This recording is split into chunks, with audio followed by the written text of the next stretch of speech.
బెంగళూరు శివారు ప్రాంతం యలహంక అదొక చిన్న కాలనీ. కానీ ఇప్పుడు రెండు రాష్ట్రాల మధ్య రాజకీయ యుద్ధానికి కేంద్ర బిందువుగా మారింది. ఇంతకు యలహంకలో ఏం జరిగింది? కేరళ రాజకీయాల్ని ఎందుకు కుదిపేస్తోంది? ఈ నెల 20న బెంగళూరు యలహంకలోని ఇళ్లను బుల్డోజర్లతో కూల్చేశారు. దాదాపు 300 నుంచి 400 ఇళ్లను క్షణాల్లో నేలమట్టం చేశారు.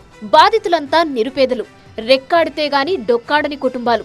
బాధితుల్లో ఎక్కువ మంది ముస్లిం వర్గానికి చెందినవారే. ఎలాంటి ముందస్తు నోటీసులు లేవు, ఎలాంటి పునరావాస హామీలు లేవు. కూల్చివేతకు చూపించిన పత్రాలు ఎవరికీ అర్థం కాలేదు.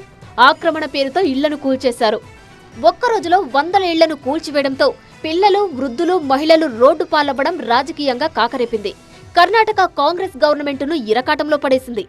ఎందుకంటే ఇదే కాంగ్రెస్ గతంలో ఉత్తరప్రదేశ్లో బుల్డోజర్లు నడిచినప్పుడు రాజ్యాంగానికి వ్యతిరేకమంటూ ఆరోపణలు చేసింది. మధ్యప్రదేశ్లో ఇళ్లు కూల్చితే ముస్లింలపై దాడి అంటూ మండిపడింది. కానీ ఇప్పుడు సొంత పాలనలో అదే తరహా బుల్డోజర్ జస్టిస్ నడవడంతో ఇప్పుడు విమర్శల తుట్టె రాజుకుంది. సరిగ్గా ఇదే టైంలో ఎంట్రీ ఇచ్చారు కేరళ సీఎం పినరై విజయన్. కాంగ్రెస్ కూడా సంఘు పరివార్ బాటలోనే నడుస్తోందని, ముస్లింల ఇళ్లను కూల్చడం బీజేపీ విధానమైతే కాంగ్రెస్ అదే సంస్కృతిని అమలు చేస్తోందంటూ తీవ్ర స్థాయిలో ధ్వజమెత్తారు. ఇప్పుడిది రాజకీయ అణుబాంబులా పేలింది. కానీ ఇక్కడ ట్విస్ట్ ఏంటంటే ఇండీ కూటమిలో కాంగ్రెస్, సిపిఎం మిత్రపక్షాలు. ఢిల్లీలో కలిసి కూర్చుంటారు, వేదికలపై చేతులు కలుపుతారు. కానీ రాష్ట్రాల దగ్గరకు వచ్చేసరికి పచ్చగడ్డి వేస్తే భగ్గుమనే పరిస్థితి. పినరై వ్యాఖ్యలు జాతీయ స్థాయిలో చర్చనీయాంశమయ్యాయి. దీనికి కర్ణాటక ప్రభుత్వం కూడా కౌంటర్ ఇచ్చింది. ఇది పరిపాలనా అంశమని, బాధితులకు పునరావాసం కల్పిస్తామని చెబుతూ ఇందులో కేరళ సీఎం జోక్యం అవసరం లేదని మండిపడింది. ఈ ఎపిసోడ్ను మరో రకంగాను చూస్తున్నారు విశ్లేషకులు.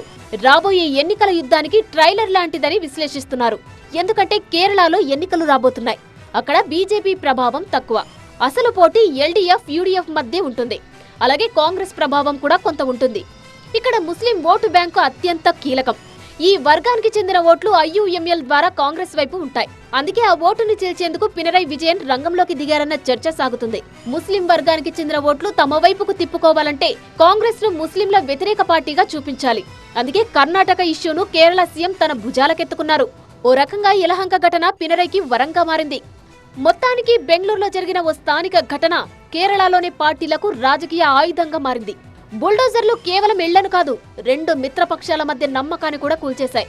మరి ఆరోపణల నుంచి కాంగ్రెస్ బయటపడుతుందా లేదా అన్నదే ఇప్పుడు అసలు సవాల్.